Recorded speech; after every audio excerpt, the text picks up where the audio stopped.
Hello, I'm Stefanie. And I'm Lauren. And this is I've Got Guts, a podcast about living and thriving with chronic illness. Let's be real, it is really hard. But it doesn't have to be. You are not alone. With this podcast, we want to create a community and a space to be able to talk about the tough stuff And laugh along the way.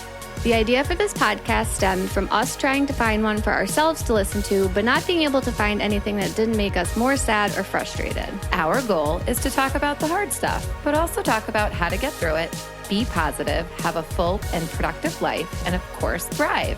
But before we get started, just so we are clear, we are not medical professionals. We are just here sharing our personal experiences. Hello. Hello, everyone. Welcome back. Welcome back, and welcome to spring. It was 80 degrees today. I almost said welcome to summer, but I don't want to say summer yet. It was so warm today. Although my classroom did feel like an incubator. Gotta love that time of year. And I have an air conditioner. Oh, you are so lucky. But I still feel like I was in an incubator. We were talking about that today, Heather and I, how Canandaigua City School District does not have air conditioning at all. And I think with the way the state is going, eventually, I think most schools are going to have to move to figuring it out, right? There's going to be like a rule where if it's a certain temperature inside the building, school has to be canceled. We're going to have to build in snow days and heat days. I know. That's why I think schools are going to end up having to figure something out. We just have a window unit, and it's like a portable one. It's not like a legit window unit. Hence the incubator situation today. Yeah. Well, we're just marinating in our hotness in my classroom. But I'm thankful for it because this was our first like real day where you were like, oh my God, the sun is shining and I have short sleeves on and I'm not cold. I know. It was a little chilly this morning. I wore sandals today. I'm so proud of you. I know, it was really exciting. I'm so proud of you. Welcome to spring. Welcome to spring finally. Well, that kind of leads into my rose. Ooh, okay. Roses first. I love it. My pool is open. Yeah. Oh, yeah. I did maybe hear about a cold plunge that happened this weekend. Yeah. So we opened the pool. We wanted it to go smoothly, so we hired an amazing company called Touch by the Sun, recommendation from a friend. Classy little name. Yes, because it was a little dicey closing it up and stressful, and it seems everything that we did with our pool last summer ended up being a bit stressful and upsetting. So this year was kicking it off right, and we hired somebody very reasonable, and they were amazing. They came, they were wonderful. I love that you supervised it, like happily watching out your window. I did. And I made a video of them a little bit. But here's the reason why. Because every time something happened with the pool with installation took the end last summer and I wasn't home, something went wrong. Yeah. So I said, you know what? I will be home. So I was home and I watched them and they were wonderful. They were quick. They were efficient. And none of the gunk from the top of the winter cover leaked through. They complimented me on how I attended to the pool all winter and drained the cover, and it went so well. So it was crystal clear and blue, and it's running, and it's freezing right now. But Connor did do a little polar plunge, I don't know, a couple days ago. Yeah. And then today, it's already up to 60 degrees. And 60's pretty chilly. Compared to the 50 when we originally opened it. But he was happily swimming right before baseball practice today. And you know what, though? I bet he did really good at baseball. That fuels your energy there. Oh, yeah. He was all pumped. So that was my rose this week. Don't get Anthony excited. He's going to come over and start polar plunging every morning. Please feel free. The pool's open anytime. It's a good rose. It is. It's got me thinking of our summer, just sitting in your yard, relaxing, reading books. It's going to be amazing. Some mocktails for me. And cocktails for me. What was your rose this week? My rose is the special one. So my best friend from high school, Sam, we went over to her house for a game night with her and her wife, Britt, this weekend. And it was just such a special night. Like, we lost touch a little bit throughout the years, but like we keep coming back to each other. We have such a special friendship and such a special connection. Mm-hmm. Nothing could ever change that. Like, no amount of time could pass where I would never want to like be around her. Like, I just love her. And it it was like no time has passed. We just come together. We were there for hours. I mean, we played games. We had some snacks. I brought some picture albums because I knew her kids were going to be there. Oh. So I brought picture album of our senior ball. Oh. And the Backstreet Boys Millennium Tour, the first original one. I love it. I just like to throw that out there that I went to the original Millennium Tour. Rome, you were like beaming. And looking back at the pictures, I'm like, oh my God. Like, we stole candy wrappers from the hotel rooms that the Backstreet Boys were staying in, and they're in the photo album. It's like Nick's candy wrapper.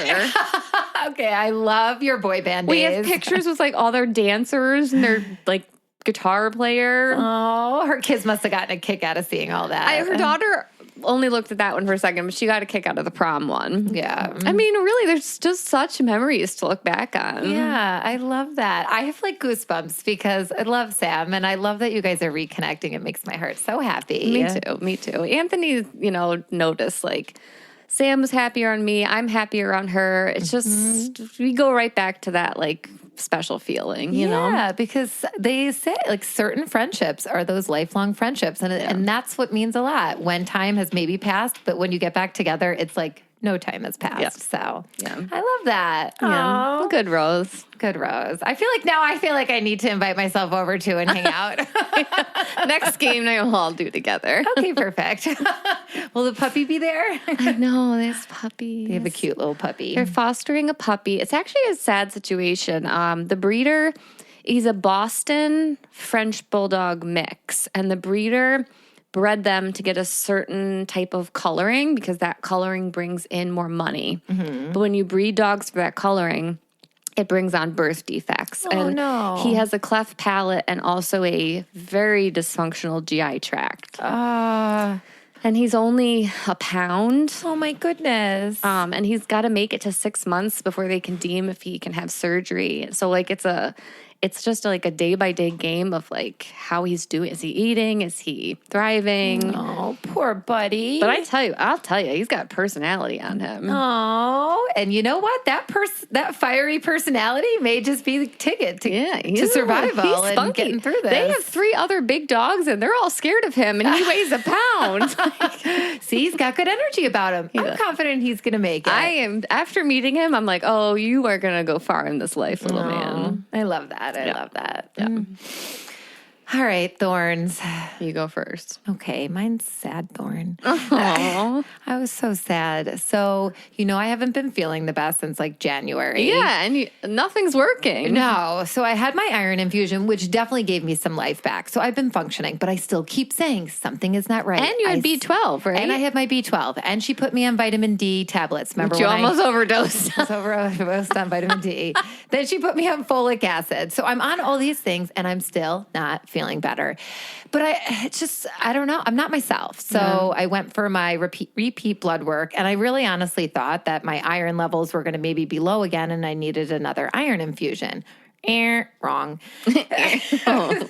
So actually, I have to just say something funny. I feel like I went to a band thing at school today and they had the trombone, which Connor also plays, and they were doing that wah-wah, like that whole thing. I feel like we need that on here for some sound Let's effects. get Connor over for some sound effects. Connor wants to be like our third host. He's basically inviting himself. Ready.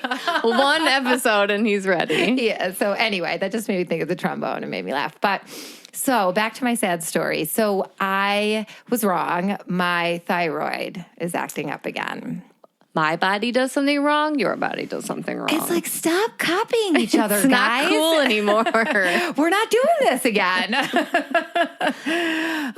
So yes, my Hashimoto's is back and we're actually going to get into it in, a future episode to talk a little bit more about what's going on, why, what I'm doing. We're going to talk about that nasty little bugger, the thyroid. That thyroid, he's a dirty one. It's when he almost goes as wrong. bad as the appendix. You know what? It is. And I lost that guy years ago.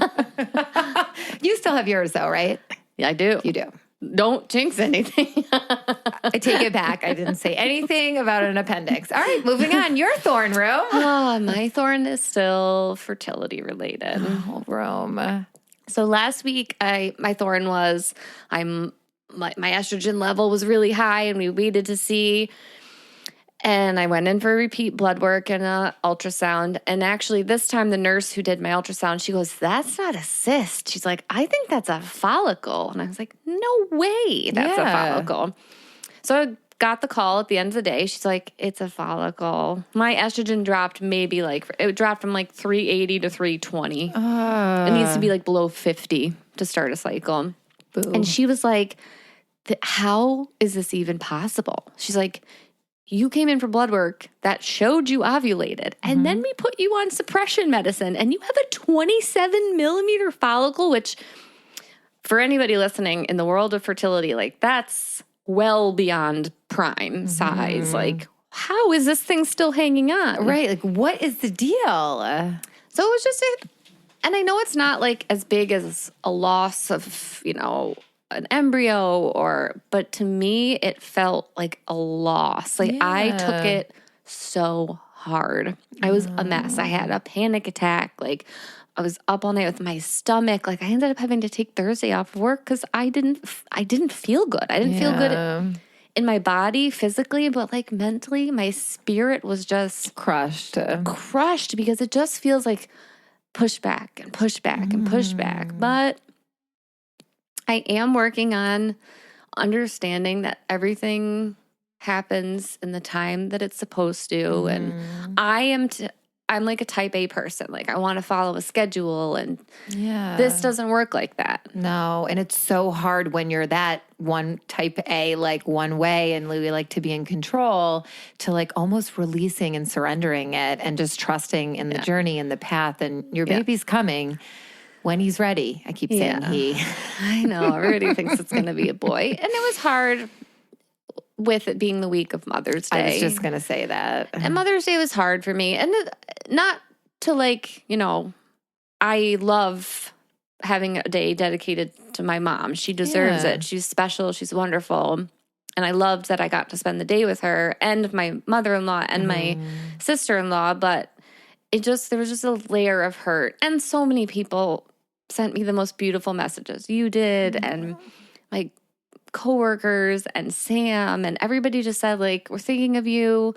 You are a mom in like your heart and your soul." Yes, you are. But it's almost like a in your face. Here's all the moms, and you're feeling like you're not there yet, but you're on think about how far you've come, all you guys have done, how much you've grown as a person. Yeah, I really have come a long way. And hopefully we go back on Wednesday for repeat blood work and scans, and hopefully we'll get good news that everything's at baseline, because they kept me on suppression. Yeah. In hopes of catching baseline for me. So all the good vibes that things progress and move forward for you. Yeah. It's happening, room. It's coming. It has to. It's coming.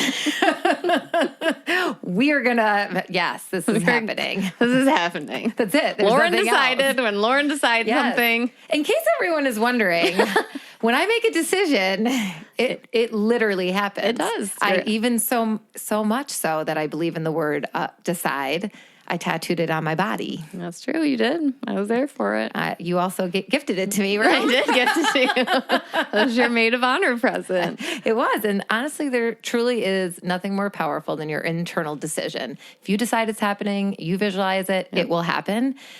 I think the most challenging part is it's not a matter of if it's happening. It's just when. Yes. And that timeline releasing and surrendering, well, it's difficult, but it's going to happen. Yeah. Baby Myra is coming. Baby Myra is coming. Well, on that note, let's get into our interview today. Let's do it. May is National Celiac Awareness Month, and we're so excited to kick off a special series highlighting people who are making a difference in the celiac community. And today we are thrilled to welcome Lydia Powers, who is the president of the Greater Rochester Celiac Support Group. She's here to share her personal journey, how the group has evolved since 1991, and the incredible work they're doing to support the gluten-free community. Honestly, today's episode feels especially full circle for me because I actually attended the Greater Rochester Celiac Support Group meetings 20 years ago, long time ago, when Sean and I first moved here to Rochester. Back then, I was a newly diagnosed celiac and feeling completely overwhelmed, and attending those group sessions were so helpful. And the fact that this group has remained volunteer-run and dedicated to supporting anyone navigating a gluten-free lifestyle speaks volumes about your commitment and heart, Lydia. So let's dive right in. All right. Welcome, Lydia. Thank you. Thanks for having me. I'm very excited. I didn't even know about this podcast, so it's like twofold excitement. Yes. I was just looking through your episodes, and I think there's a lot of great content for our group and listeners, so I'm excited to be here. Yes. I know after Lydia and I chatted a little bit prior to today, and I was kind of reminiscing of all the times I went to the group and did different things. So I'm excited to unpack it all with you today, Lydia. So, okay, we're obviously very excited to have you here. Can you start, though, by sharing your own personal journey to being diagnosed with celiac disease? Sure. Yes. Yeah. So I was already through college. I was into my first job. I started kind of not feeling good, and it kind of came on in like it was like a few symptoms here, a few symptoms there, and I wasn't putting it all together. So at first, I was like, oh, I have heartburn a lot, and oh, I have this diarrhea a lot. And so, I'd go to the doctor. They're like, well, here's this medicine for the one, and here's this medicine for the other. And I had a great, group of people around me, and my roommate at the time, I was hungry all the time. And she's like, well, did you tell them that? And I had, a lot of bloating. Like I had to be kind of cautious about, the pants I was wearing, and were they cutting into my insides? Like, just sometimes I felt like a balloon, and brain fog and just tiredness. And I think one time my parents visited, and they were like, wow, like, are you okay? You're in the bathroom all the time. And like stuff like that, you don't notice when it's happening to you per se, but people around you kind of start to notice these things. So what at the time, I was working through a life change of my own. My roommate had gone and gotten another job. Like I was kind of rethinking what I wanted to do in life. My dad sat me down and did the dad thing that's awesome. Like, what do you want in 5 years? And I said, what do I want in 5 years? So I was like, I want to go to grad school. And at the time I was working in Auburn, New York. And so I was like, okay, well, I'm going to apply to some grad schools. And so my grandfather just passed away. So, it was kind of nice. I went back, stayed with my parents for a while, applying to grad schools and getting my state residency back. One of the grad schools I was applying to, it would have been helpful. But weirdly enough, I ended up getting into RIT and came back up this way. But it was nice to spend the year. So I started going to some doctors back home, or my primary care physician that I had, in my high school years and my parents went to. And he's like, well, let's test you for everything. And so I was pretty grateful for that. So I had gone camping. He's like, we'll test you for parasites. We'll test this. We'll test that. And I had a friend at the time too that said, oh, like one of our friends from college has celiac disease. Like if that happens to be it. And that was kind of the first thing in my head of it being a food allergy. Like I never put it together that it might be food related. And so that kind of, spurned the brain, but also the test results did come back. 3 of the 4 of my markers were positive. I did an endoscopy, and that was like pretty much flat, like villi. So pretty standard case of celiac disease. There was no question for me. But yeah, it was interesting because my doctor called and said, you have celiac disease. Now go and Google like this, which a lot of people these days would be like terrified that, like that's all they told you. But at the time being tested to begin with, like this was 2007. So at the time, somebody actually testing for it was kind of a big win. So it was a little interesting. My progression there. So I was at home with my parents. I was down in Chesapeake, Virginia, which is where I'm from. And we spent a lot of time talking to the insurance company to get in with a nutritionist. And then when I did get in with one, it was everything I had already seen on the internet, which I'm not saying anything bad about nutritionists. I'm just saying at the time, it wasn't as helpful, as these days they are. Cause I go to a nutritionist now and it's great. So, and I also did a bone density scan, which I think it's kind of up in the air these days. They're not like asking people to do that, but I think, some people are kind of a little stressed out. They wish they could. So it was kind of my own journey was getting to a better point. The only thing at the time they did say is after 6 months, I would come back and do another endoscopy. So I waited. I found out 2007, like December, and I didn't do my first endoscopy until January. So they would be in the same calendar year. So like over Christmas of 2007, I ate so much gluten and I felt so horrible. And I felt so bad too. It was a welcome gift, I guess, to find out that this was the diagnosis and that would help me feel better. And I think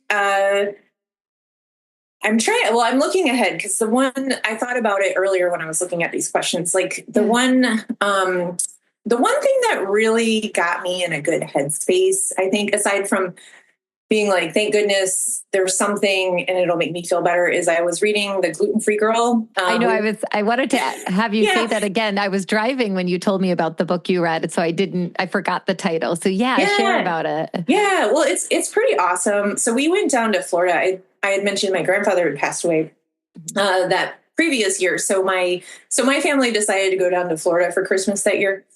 So we were like, laying at the pool and I'm like, I'm going to read this book. And it was such like, it filled me with hope because, the person who wrote Gluten-Free Girl, she had, growing up, everything was out of a box, out of a can, like just felt horrible. And then discovered, and I don't want to mangle her name, but Shauna, I think Ahern.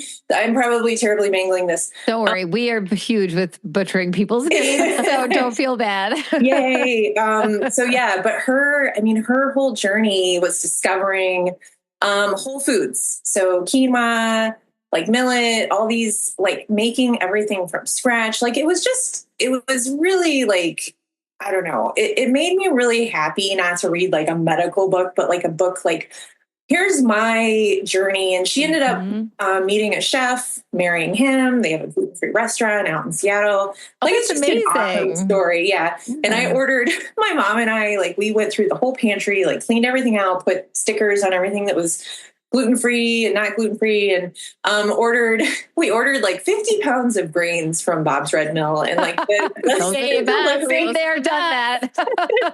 delivery guy was like, can I bring this in for you? So like freezing everything, you could always go out to the freezer in my parents' house, like in the garage, and look, and there's like gluten-free mixes everywhere.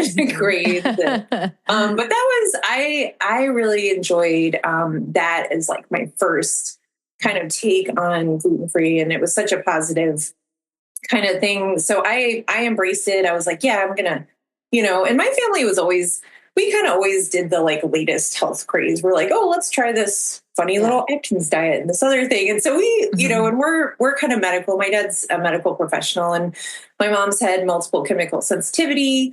So we're about natural foods too. Like my mom always had a garden. So we kind of know, if we're eating these biscuits over here, it's probably like a splurge, right? So we know what the proper breakfast, lunch, and dinner things are kind of supposed to be. And so it was a pretty exciting because I was like, yeah, I can do this. Like it gave me some awesome hope. And actually, let's see.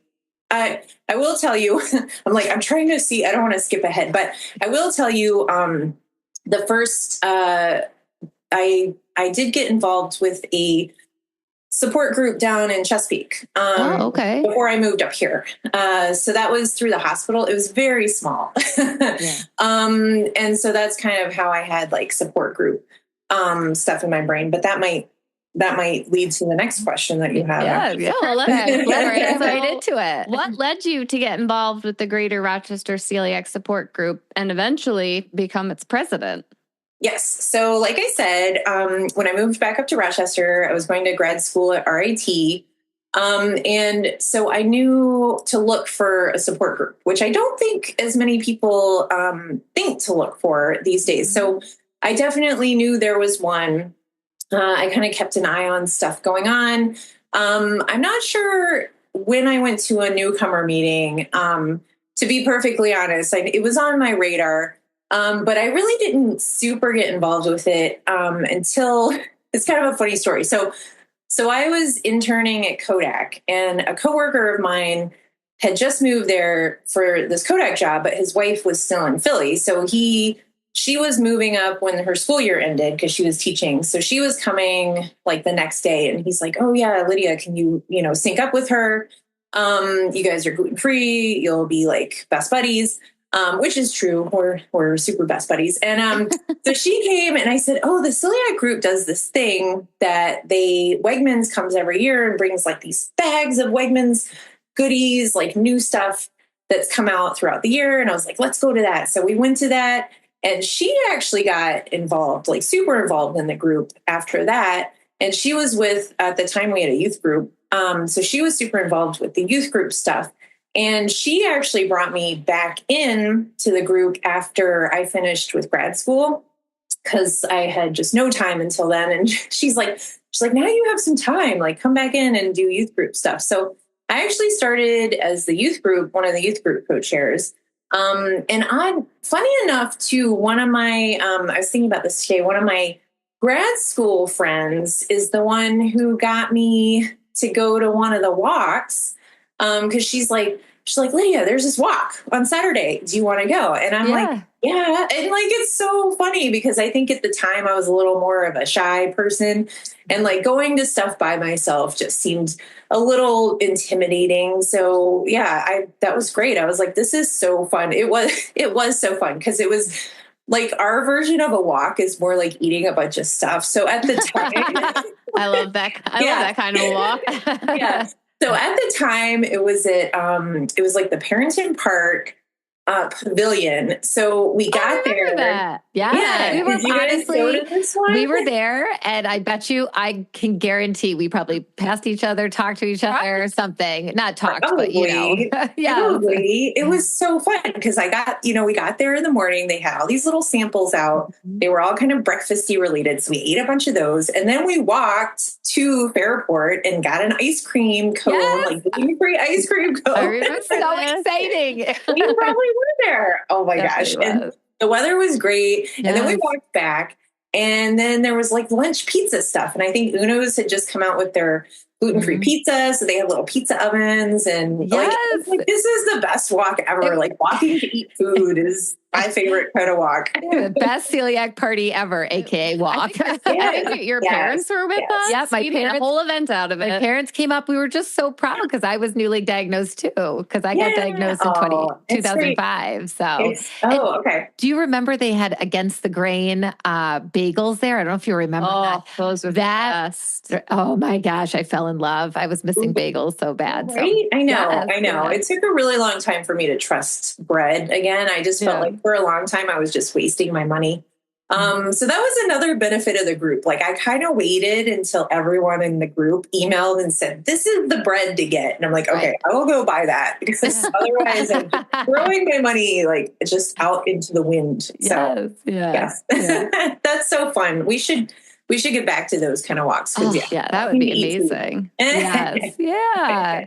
Yeah. So you did the walk. And then after that, what led you to kind of get into the role as like on the board, and president and all of that? Yeah. Well, so I got pulled in to do youth group stuff, which was fun. And amazes me, like these kids with celiac disease are just so like on top of it. Like we have these, label reading stuff, and they like knew everything. Like they just, they had it down pat. And, a lot of times it was just like us having fun. So it's like, let's go get, a bunch of breads and make little, test which one is good, make ice cream sundaes. And so that was a lot of fun. And I ended up, I'm a design graphic designer and user interaction designer, user experience designer. So I ended up getting involved with doing some design stuff for the walk.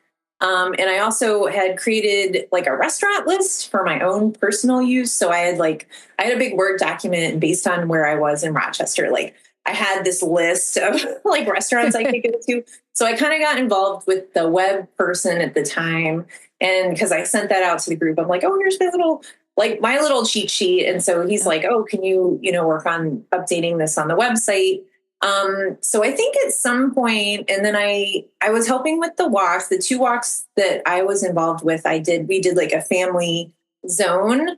And those were at MCC. Those were the last 2 walks that we had. They got kind of big.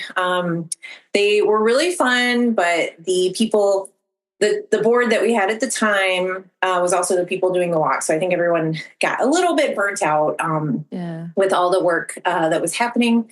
And so then people kind of fizzled out, meetings kind of fizzled out. So I ended up, and then COVID. And so just a number of things happened. And so it ended up, there was like 3 of us on the board for a while.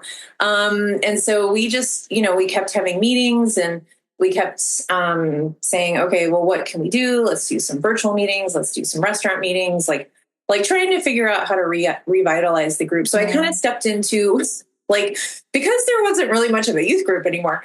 I stepped into vice president role and then I stepped into president role. And now we have just a new group of fantastic people that are kind of spearheading some new kids events, because a lot of our new board members are parents who either they have been diagnosed as well as one of their children, or their children have been diagnosed, which is kind of a lot, I'm sure, to unpack for people. Yeah, absolutely.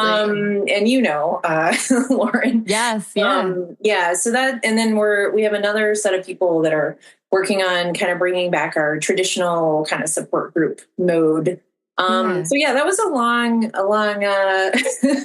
long-winded way of saying I've had a lot of hats and played a lot of roles. And I still do a lot of the design and kind of the social media push and maintain the website. And so just a lot of hats, but we're putting feelers out to see, what does the community want? How can we engage with them? What do they need? And I was inspired, Lauren, by what you said too. You said, when you were diagnosed, you needed the help and you came to the group and now you're kind of good. And that's one of the things, we really want to be there for people, early diagnosis and help. And so maybe we don't see the same people all the time. Maybe we just see them when they need help and then they can go off and do. So, yeah, absolutely. And that kind of leads into our next kind of question. It's kind of into it. So the group does have such a rich history starting back in 1991. And we know that things like you just shared have changed so much. It's so much easier now, I think, to eat gluten-free, find gluten-free foods, go to gluten-free restaurants and all of that. So how has the group evolved over the years to meet the changing needs of the celiac community? And I know you kind of just were saying that, what it started as these support meetings that people really, really needed. And then COVID happened, right? And that kind of helped made things kind of fizzle out. So do you find that now that you've bought the parent piece, with the parents coming in and the family events, that has kind of helped kind of evolve things a little bit more? I think so. I think, there's a number of things and we speculate a lot, people's schedules are crazy. Do you have time to go to this support group meeting if you have to take your kids to their baseball game, on Sunday? So, and everybody's got different evening things that they do. So yeah, our the support, when I joined, the support group meetings were the same Tuesday every month at 7:00 at the St. Anne's Church. And I think that they were in the basement. In the basement at St. Anne's Church. So, and I think Donna Marie's came and they buy goods and they had a library of books that somebody lugged in and out every month. You could check them out and check them back in. And it just, we were starting to see the numbers dwindle and with the youth group too. And I think people's lives just get so busy that they have to prioritize. So what we're seeing, what we've kind of done, we've kind of revamped our, mission vision.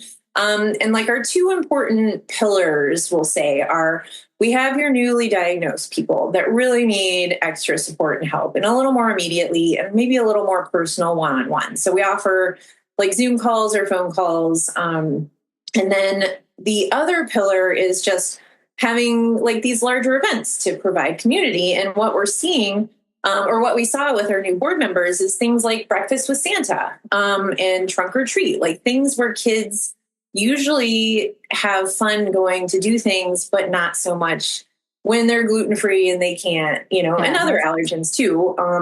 We try to be sensitive to that as well. So that seems to be something that is taking off pretty well. And we're getting kind of a larger group of parents and kids that, we're all kind of inputting. So it's building community and it's providing a resource for the community. So I think that one's pretty awesome. That's got like two pieces parts to it.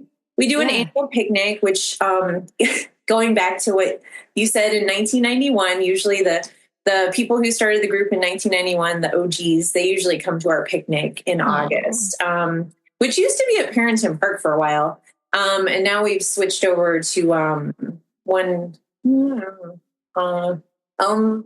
Grove or Elmdale, or I don't know. Anyway, somewhere different park, and I can't think of it right now. I will say maybe Brighton, maybe Henrietta. I don't know. Yeah. I can't remember. But yeah, so I think when the group first started, when I saw this question, I looked it up on our website, and because it said this bit of history. When the group was started, Wegmans didn't have a gluten-free section. Restaurants didn't have gluten-free menus, and most people made their own gluten-free home. Or gluten-free food at home? Can you imagine? And I was like, you know what? I can kind of imagine, because when I went gluten-free, like I bought I did not have a smartphone. And I bought a physical copy of like a restaurant guide and a shopping guide and like these language cards for when I go to restaurants. Yes. So remember the card? We would show the card. Yes. And there's an app on your phone now. So I don't have the physical cards anymore, but I still use my app on my phone. Honestly, I haven't, I just got really excited. I have not thought about that card in forever, but I remember having it in my wallet and like flashing it at the restaurant. Yeah, exactly. Like if you go to a Mexican restaurant or like sushi, like you can show them this card. Wasn't it different? There was different languages on there too. I remember. Yes. Oh my there are quite a few. I mean, Thai, like it's good to have all these because, they take it back to the chef. And actually the one thing that's funny about my phone is they're like, can I take your phone to the kitchen? And it's much easier with the cards, but there are more languages on the phone app, which I'll have to tell you. That's really cool. I didn't know there was an app. Yeah. You'll have to let us know that app, and then we can put it in the show notes for anybody who wants to use that too. So just hearing you talk about that, it brings me back when she was first diagnosed. We were in college in Oswego, which there was like nowhere to grocery shop. So her options were so limited. She had to go to Syracuse just to find anything to eat. And now it's like everywhere. It is. And, I appreciate what the group is doing with the kids because, I had a challenging time as an adult. I really do think I went through a bit of a food depression after I was first diagnosed, but watching my son, Connor, who's 9, have to navigate this all. It's sometimes it's hard to watch. I picked him up from school the other day and he went to his after school program on a different day that he normally doesn't go. And he's like, sometimes I hate being gluten-free. As like we walked in, I'm like, oh no, buddy, why? What happened? He's like, well, at Wonder Care, they were building these houses and all I could have was the frosting and sprinkles. What am I doing with frosting and sprinkles, Mom? And I was like, oh, buddy. And it just hurts my heart. And normally they do a great job and they're prepared and they'd have gluten-free graham crackers if they were building something. But it's just, it's hard sometimes on my mom heart to watch that. But that breakfast with Santa that you guys did, top Oh, you notch. rave about that. You got the real Santa straight from the North Pole, and we appreciate that. Oh, yeah. You had the pancakes and the food and the community and the activities. Connor was like beaming because we've done breakfast with Santa before and obviously couldn't eat. So we'd eat before we would go, So Thank you. Thank you so much, because and we look forward to it, and I think that's what it's about. It's about that sense of community, like you said. So and this leads perfectly into the next question. Yeah, I was just going to say, So the group offers so many amazing resources, virtual meetings, a gluten-free restaurant list, kid-friendly events, and more. Which of these resources have been especially meaningful for members lately?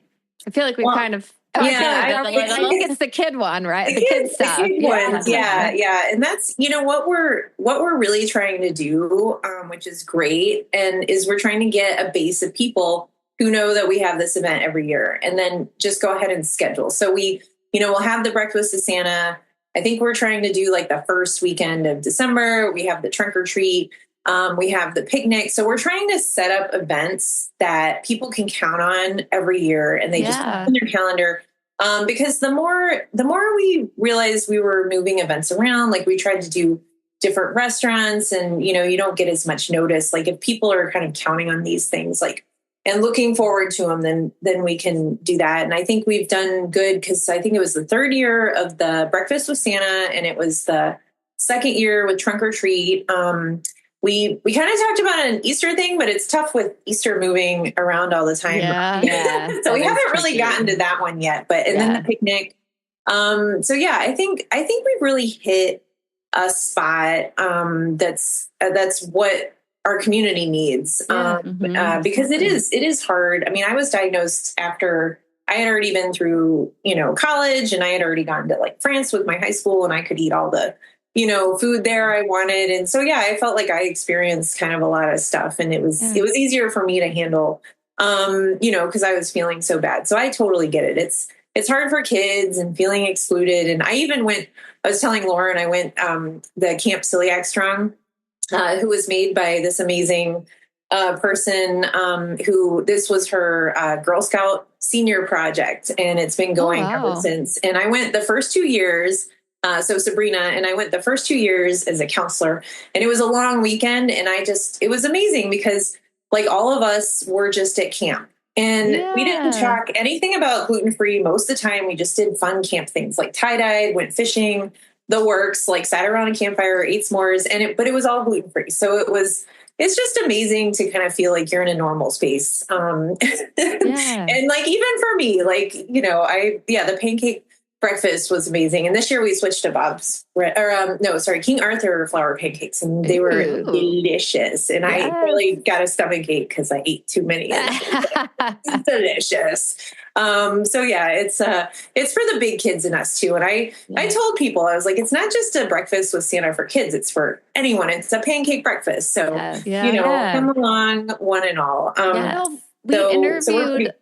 We interviewed someone whose son has diabetes, and she talked about like a camp she sent her son to where all the kids had diabetes, and the camp was for them. And I think about like this breakfast with Santa and the trunk or treat. Like, it's also an opportunity for kids with celiac disease to be like, everyone here is like me. Substance.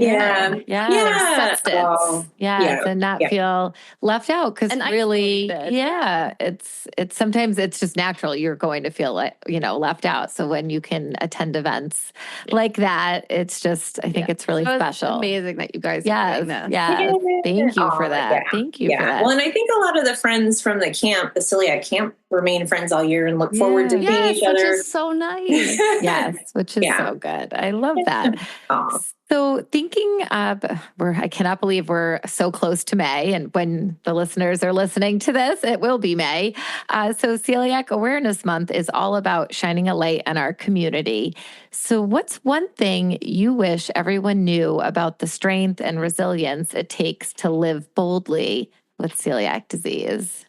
Well, I will say something that I don't think people see or think about as much. There's a lot of anxiety that comes along with, I'm sure a lot of things, but specifically for food allergies and eating out. And our society and our community is based on wanting to feed people and wanting to make people feel welcome. And it's a tough thing to go somewhere and, you can't eat the stuff, and you're trying to be careful, and people are like, well, let me get you this, let me get you that. People really want to like try hard to make you something. I think the first time I went to an event, somebody's like, oh, I made this pie with like a spelt crust. And I was like, and they thought that I could eat it. And I had to like say, No. thank you, but I can't eat it. So it's tough. It's tough to navigate people's big hearts with me not wanting to be sick. And I have been sick enough time. Well, luckily, mostly on maybe, I've been since 2008 officially gluten-free. So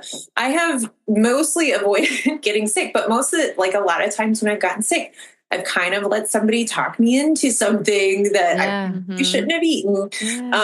And so it takes a lot of just, you gotta stand up for yourself, and you have to kind of say, thanks, but no thanks. And just, I don't know, maybe you have to get some guts, right? Yes. Have the guts to say no, thank you. And it's not about hurting someone's feelings, but instead just advocating for ourselves and protecting ourselves. Yeah. Because it was so funny how I feel like we both have this in common, which I'm thinking a lot of celiacs do. 2 hours, right? 2 hours after you're poisoned, we know it. At least that's when I know it.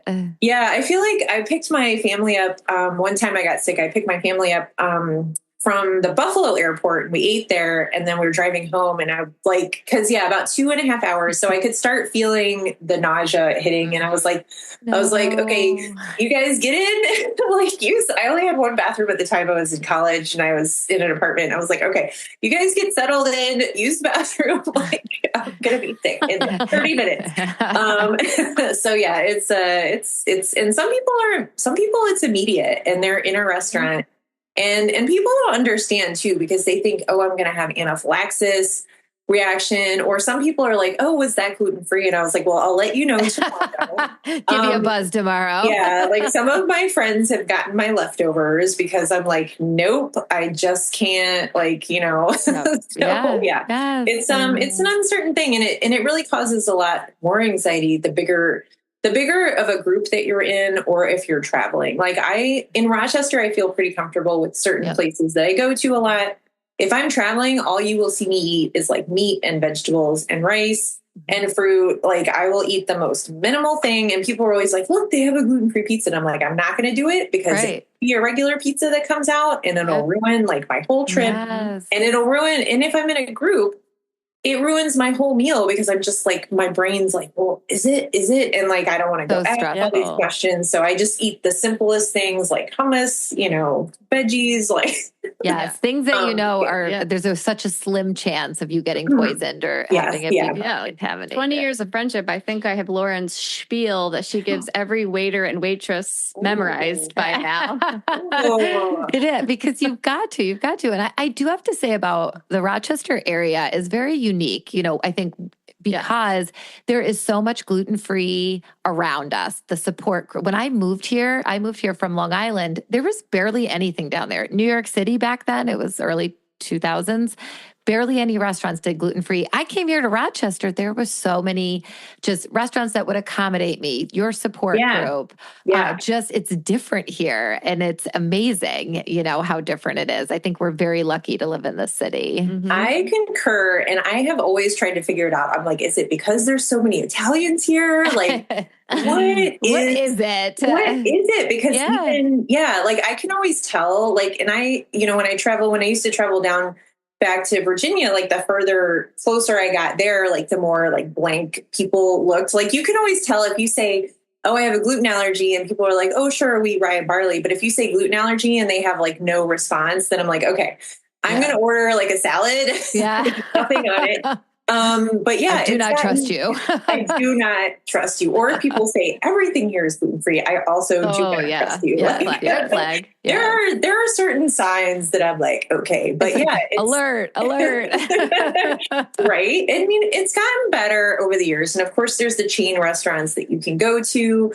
Like Vermont and New Hampshire, I've never had trouble, because every single place there is like the chef is in the back, like making everything from scratch. So it's definitely a challenge, traveling, and trying to figure it out. Like Disney was amazing, with food allergens, but Rochester, I have never felt like I just couldn't go eat where I wanted, Well, the places I have discovered that I like and are accommodating, but I feel like everyone here is very accommodating and very lucky. And actually, when I moved to Rochester, Wegmans was amazing because just everything labeled. Like it took me so long to go shopping with my physical copy of restaurant or of grocery shopping guide, which was all the big brands, right? And now I can just stick through Wegmans in like 2 seconds. Like, I know, and they're very supportive. They give us money for the breakfast with Santa and the picnics.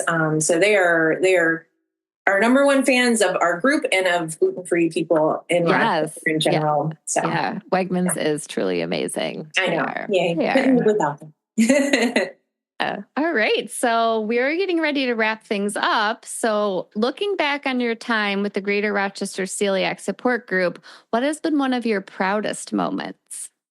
Well, I will say in your email to me about joining this podcast touched my heart because it has been a little bit of just, like hang in there group, hang in there. Like I've never wanted the group to kind of fade away on my watch because like you said, Rochester is such a big place for gluten-free and it's so easy. And I'm like, okay, we can just get through like COVID, we can get through this. And I feel like I think we're turning a corner. And so for me personally, just keeping the group going all this time and getting some new people in is my proudest achievement. Oh, I love that. I love that. You are doing amazing work. And I think it's just natural with anything, with any group, right? To have an ebb and flow, highs and lows and all of that. And what I think the biggest thing that you do is you meet the needs of the community, and that's ever changing and evolving. And I think you guys are doing an amazing job keeping up with that. So thanks. Yeah. At one point we said, maybe we should join up with like the Syracuse and the Buffalo groups and just starting to talk to those groups. And one of them, I think, had already fizzled out. And the other one, the president was like so overwhelmed. And I was like, I feel like we're in that place. And it's tough, when people have so many things going on to kind of keep it going and figure out the needs of people. And so, thanks. Yes, well, you're doing amazing. All right. Last question for you. So what advice would you give to someone who is newly diagnosed and feeling overwhelmed, maybe even isolated? So I think a couple things. I was talking about kind of our important pillars of the people that we want to help, and newly diagnosed is a big one. And so we provide we'll talk with you on the phone. We'll do a Zoom call to anyone who's newly diagnosed. And if we know enough about what your situation is, we'll try to get the board members to match. Like if you're a parent with a child, we'll get some board members with parents and children. So we'll try to do that. Also, I think if you have anyone else in your life that you've heard that's gluten-free, like connect up with them. Like, it's just, I think a lot of the relief once we start talking to people is that people aren't feeling alone and that it does feel overwhelming. And actually, like what some people and I talked the other day, and I didn't know when I was first diagnosed, I didn't know that, you had to watch out for gluten-free fryers. And I didn't know, like dairy, you should maybe avoid dairy for a little while if you're not feeling good. And so like, I think at first just starting it and not being worried that everything has to be 100% gluten-free. Like when you first start out, just, do the best you can. Like, I think that's the key. Cause your body's going to heal, regardless. And so, but the anxiety is a tough one. I think that's hard for people. And, I will say, I know, IBS is another topic that you guys talk about a lot. And I actually I have IBS, and I thought the celiac disease kind of took that away, but then I later learned that no, nope. It's still there. Still haunting you. And gastritis is another one that I have.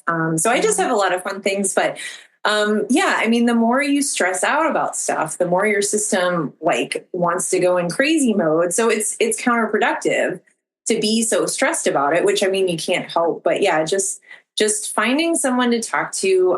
I think Wegmans, even if you go ask somebody to take you through like the Nature's Marketplace, they'll totally do it. And they have a nutritionist. So I think in Rochester, you're in a good place. But like I said, we'll set up a call anytime with some newcomers. And we're going to start, we're working on starting a new monthly support group meeting.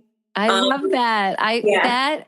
That was so huge. I can still picture walking down there and being like cookies and books and friends like me. Like it was just so amazing. So Yay. I think it's so brilliant if you guys start that back up again. Yeah, we want to. We really do. So, because it's just, I mean, I don't know how many times I've gotten into conversations with people about gluten-free stuff, and it goes on forever. And I think that's just what we need is, like us adults need it just as much as the kids. Yeah, to feel like you're in a normal space with people. So. Yes, absolutely. Well, it has been such a pleasure to chat with you today, Lydia. You're amazing. The work that you guys are doing is incredible. And we appreciate you taking the time out of your busy life to come on and talk with us today. Well, thank you all so much. I appreciate you all doing this. I'm going to have to go back and listen to the other podcast. I was looking at the titles this morning and I was like, man, this is all great stuff. So I'm going lots of stuff to cover. So much to cover. My walking podcast. Yes. So. Yes. I love it. I love it. And share with anyone you know, that may benefit from, what we talk about too. And once the podcast comes out, we'll, send you the link and so you can share with your network. And hopefully anyone in the Rochester community who's listening and might not have known that this was a resource, now they'll know and they'll have a place to go. Yes. So. And we'll include the website and all the information in our show notes for listeners too. Oh, great. So. Thank you. Yeah. And awesome. we love input. So anyone that has anything that wants to email us of things they're missing out on or suggestions, we'll take that too. So awesome. Perfect. So nice to meet you all. Yes. Nice to meet you too. And I know. Yeah. We have some friends in this podcast. Just a few. Well, you have a great rest of your day and thank you again. And I'm sure we'll be in touch. Oh yeah, most definitely. Thank you. Appreciate You're welcome. All right. Take care. Bye. Bye. Thank you for listening. We really, really appreciate likes, follows, and reviews wherever you listen to your podcast. 5-star reviews, hint, hint. And you can find us at I've Got Guts Podcast on Instagram and Facebook. And you can email us at I'veGotGutsPodcast@gmail.com. Thanks for listening. See you next time. Bye. Bye.